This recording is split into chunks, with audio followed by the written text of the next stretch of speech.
अब तक हमने देखा कि फुल मून सेक्ट डिसाइपल और मास्टर को सबक सिखाने के बाद ये फेंग और मून वाइट टेलिस्मैन वेस्ट करने बैठे हैं, जिसकी आवाज़ से पता नहीं कब जाकर कान में रबर और आंखों पर पट्टी लगाकर सो गए एल्डर बाय की नींद टूट जाती है और उठते ही कहते हैं, हमला हुआ है, दुश्मन ने हमला कर दिया। लेकिन जब आंखों की पट्टी हटाकर खिड़की के बाहर फट रहे टेलिस्मैन को देखकर कहते हैं, अच्छा ये तो सिर्फ हेवनली थंडर टेलिस्मैन ही है। लेकिन जैसे ही कुछ समझ आया तो जल्दबाजी में लड़खड़ाते हुए कपड़े पहनते हैं और बाहर जाने के लिए भागते हैं। बाहर ये फेंग और मून वाइट को खुशी खुशी इतने महंगे टेलिस्मैन यूं ही फेंकता देखते हैं। ऊपर से ये फेंग कहता है, आओ एल्डर बाय, हमारे साथ बैठो। ये देखकर उनका टेंशन और बढ़ रहा है और कहते हैं, आखिर कर क्या रहे हो ये? तो मून वाइट बहुत ही खूबसूरती से टेलिस्मैन फेंकती हुई कहती है, हम बस हेवनली थंडर टेलिस्मैन डिस्ट्रॉय कर रहे हैं। ये फेंग पीछे मुड़कर कहता है, एल्डर बाय आप भी आओ, साथ मिलकर फेंकते हैं टेलिस्मैन और मज़े करते हैं। वैसे भी हम अब थक गए हैं। जिसके बाद एल्डर बाय ये फेंग को जैसे एक नॉटी पपी को अच्छे से बर्ताव करना सिखाते हैं, वैसे सर में ज़ोर से मारकर कहते हैं, ना समझ, सच में इतनी ना समझ वाली हरकत कर रहा है। इस टेलिस्मैन का एक पीस हजारों लो ग्रेड स्पिरिट स्टोन्स का है। भले स्टार स्पिरिट सेक्ट इतना अमीर और ताकतवर है, लेकिन हम तुम्हारी तरह पैसे वेस्ट नहीं कर सकते। फिर एल्डर बाय ये फेंग की और उंगली करके मून वाइट को कहते हैं, माय लेडी आप इसकी तरह पागलों वाली हरकत कैसे कर सकती है? ये बहुत कीमती है, कई सारे स्पिरिट स्टोन्स के हैं ये। जिसे सुनकर मून वाइट छोटी बच्ची की तरह टेलिस्मैन को देखती रहती है, शायद इसलिए क्योंकि वो भी जानती तो है कि ये कितने कीमती है, लेकिन कहीं ना कहीं अंदर से उसका भी मन तो हो रहा है उन्हें ब्लास्ट करने का। तभी फिर से वही डोरेमोन वाला हाथ एक अंगूठी के साथ आगे बढ़ता है, लेकिन इस बार एल्डर बाय के सामने, जिसे देखकर एल्डर बाय को मन में सवाल उठता है। ये फेंग स्माइल करके एल्डर बाय को कहता है, एल्डर बाय आप बहुत बूढ़े हो गए हैं, आपके लिए शाम को सोना मुश्किल हो रहा होगा इतने आवाज़ में, है ना? आप इन 1 lakh high grade spirit stones को लीजिए और अपने लिए कोई अच्छा सा टॉनिक खरीद लीजिए। ये सुनकर एल्डर बाय ये फेंग की और ऊपर से देखकर पूछते हैं, क्या तुम इस ओल्ड मैन की और नीची नज़र से देखते हो? फिर अपने दोनों हाथों से अपने कपड़े फाड़कर 6 पैक एब्स वाली बॉडी दिखाते हुए कहते हैं, हालांकि मैं बूढ़ा हो गया हूँ, लेकिन अभी भी पूरा जोश से भरा हुआ हूँ। जिसे देखकर मून वाइट को शर्म वाली और ये फेंग को हंसी वाली फीलिंग आ रही है। फिर उन दोनों के आगे जाकर पीछे से थम्स अप दिखाकर कहते हैं, तुम बच्चे कब खत्म कर पाओगे इसे फेंकना? लाओ बाकी के टेलिस्मैन इस ओल्ड मैन को फेंकने दो।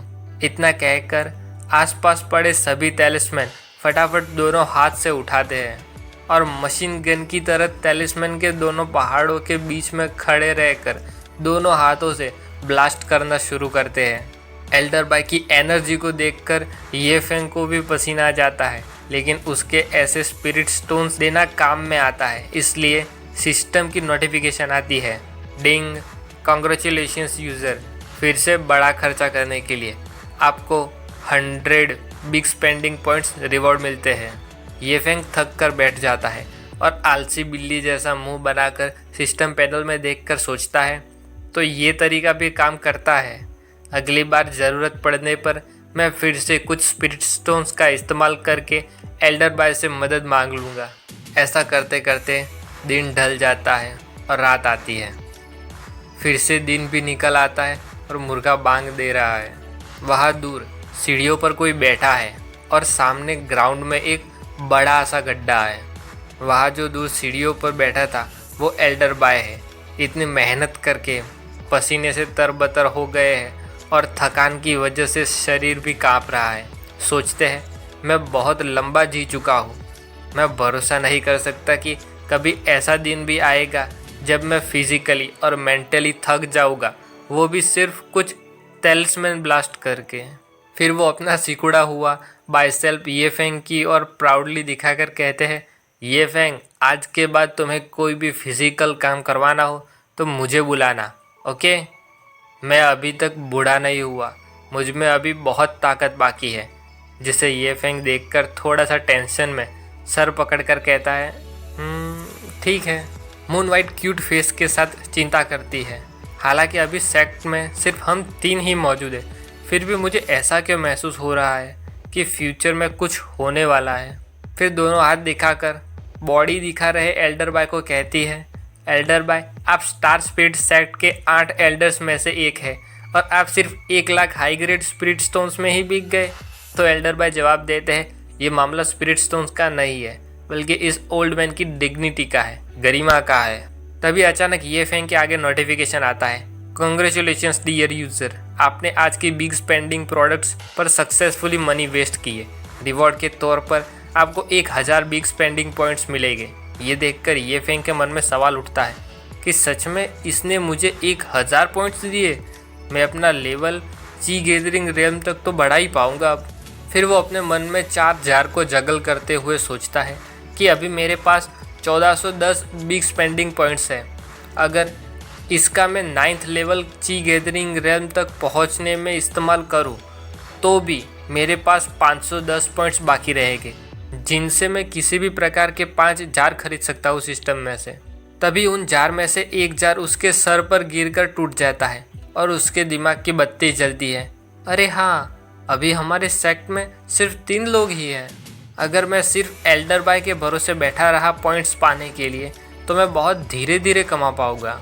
फिर वो कुछ सोचकर खुशी के मारे पूरा नंगा होकर अपने ख्यालों में उड़ने लगता है छोटे पर लगाकर, और कहता है, अगर मेरे पास जूनियर ब्रदर होते संभालने के लिए, तो मैं अपनी अभी की स्पीड से कई गुना अधिक स्पीड से पॉइंट्स कमा पाता। मेरी मास्टर को ये सेक्ट पहले से 100 गुना ज़्यादा बेहतर बनाने में मदद करने के लिए मुझे सेक्ट के सारे खर्चों का भार उठाना चाहिए, और इस रास्ते मुझे भविष्य में बिग स्पेंडिंग पॉइंट्स कमाने में कोई दिक्कत नहीं होगी। ये सोचकर खुशी के मारे रियल वर्ल्ड में दोनों हाथ फैलाकर आसमान की ओर देखकर ला ला ला ला करके गाने लगता है कि तभी नॉक नॉक की आवाज़ सुनाई देती है। बाहर कोई ब्लू कपड़ों में दरवाज़ा खटखटाए जा रहा है। फिर वो थोड़ा सा झिझकते हुए पसीने के साथ धीरे से दरवाज़ा खोलता है। दरवाज़ा खोल के वो लड़का कहता है, एक्सक्यूज़ मी, क्या आपका सेक्ट अभी भी डिसाइपल ले रहा है? लगता है ये फेंग के लिए जूनियर ब्रदर का आगमन हुआ है। खैर, इसके साथ ये चैप्टर ख़त्म होता है। बाय।